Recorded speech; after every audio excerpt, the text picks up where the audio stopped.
Howdy guys, welcome to the Common Assessment 4 review. This is our big chance to cover all the questions so you are super ready for that test tomorrow. So for number 1, while cleaning his room, Paul found 7 cents on his desk, 98 cents under his bed, and $2.04 in his closet. We're looking for the total amount of money that Paul found. So we just need to add those three together. Remember to line up the decimals. When all the decimals are lined up, you will have 7 cents, 98 cents, and $2.04 added together. So we'll start with 7 cents and 98 cents, which gives us $1.05. Now we'll add that to our $2.04, which gives us $3.09. So the answer should be B. Next, we're going to go to problem number 2. Where we have 3 different counties and 1 county missing. The population for that missing county, Gray County, is 35,553 people less than the population of Anderson County. So we're looking for the combined population of these 4 countries.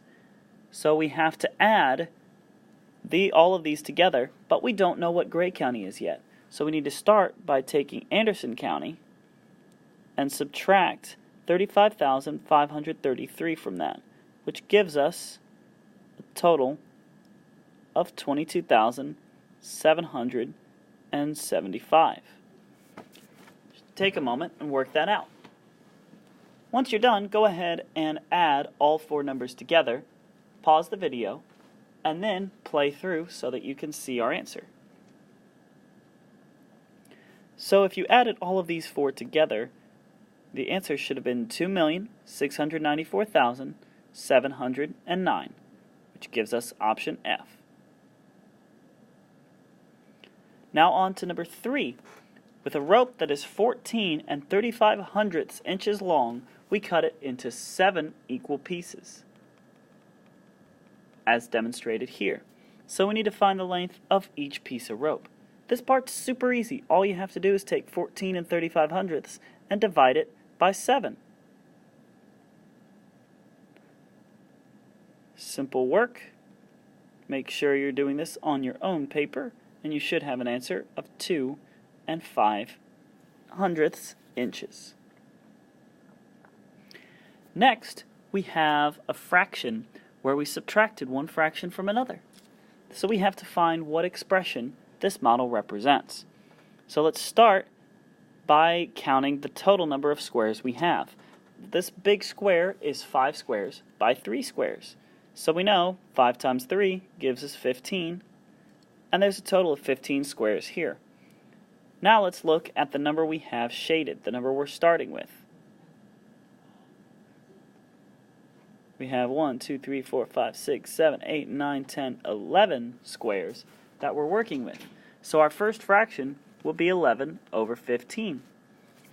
We already know from this that we can't use G because G starts with 11 over 12, and we can't use H because H starts with 6 over 15, which is not even close to the fraction we're starting with. We know it has to be F or J since both start with 11 over 15. Now we need to find out how much was subtracted, so we look at the parts that were crossed off. These sections right here. That's a total of 6 out of the 15 that were crossed off. But we don't have a 6 out of 15 on either option. So we need to take our 6 over 15 and we need to simplify it by 3 on both numbers. 6 divided by 3 gives us 2, and 15 divided by 3 gives us 5. So our simplified fraction is 2/5, leaving us with option J.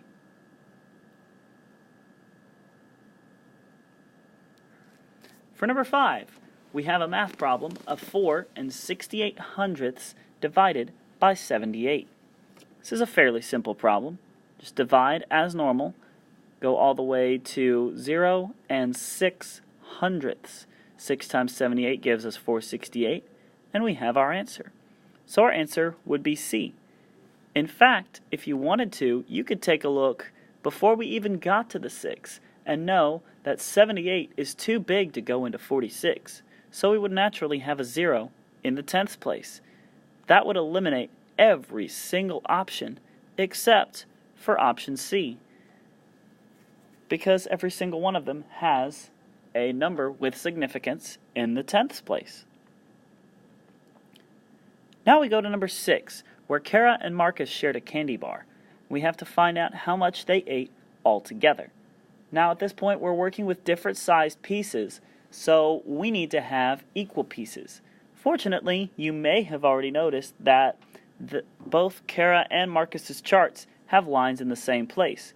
So we just need to bring the lines from Kara's down to match. So then we have exactly 12 pieces on both. Now we need to identify how much they ate all together. So we need to add these 3 on to Kara's chart, and then we can count the total number that we have, which should be 11 out of 12. Now, Anthony has a goal of saving $96.20. He will save the same amount each week for 13 weeks. We need to know how much he will save each week. This is just another simple division problem. 96 and 20 hundredths divided by 13. So we get 7 and 4 tenths. While we can stop here because it's nothing but zeros from here on out, remember we're working with money, so we have to have our answer in the hundredths place.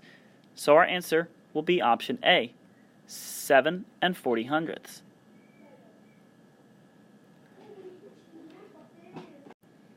Now with number 8, we're looking at this chart and we need to find which of our statements is true. We could start by looking at F and adding the masses of both gorillas together. However, some may already be able to tell this is not going to work for option F because we're adding a 7 plus a 0 in the thousandths place, and in F, the answer they're looking for has a 2 in the thousandths place. So I can tell you right from the start that F is not going to be our answer. However, if we decide to change things up and subtract instead to find if the mass of the male gorilla is indeed 63 and 507 thousandths greater than the mass of the female gorilla, we do happen to find that. So we don't even need to work any further because we've got ourselves our correct answer. Now we're going to finally look at a real challenge, adding mixed numbers from earlier this week. So we're going to add 16 and 3/4 plus 9 and 1/2. Now remember, when we set this up, we're going to put whole numbers on one side, and we're going to put fractions on the other side so we can add them together. We can't add our fractions yet because we don't have like denominators, but it should be fairly easy because we know 2 and 4 are very well connected. In fact, 2 is a factor of 4, so we can just multiply both sides by a number that will get us straight to 4, giving us 2 over 4 instead of 1/2. Now we add straight down. 16 plus 9 will give us 25, and 3/4 plus 2/4 gives us 5/4. However, we have to turn our improper fraction here, our big-headed baby, into another mixed number.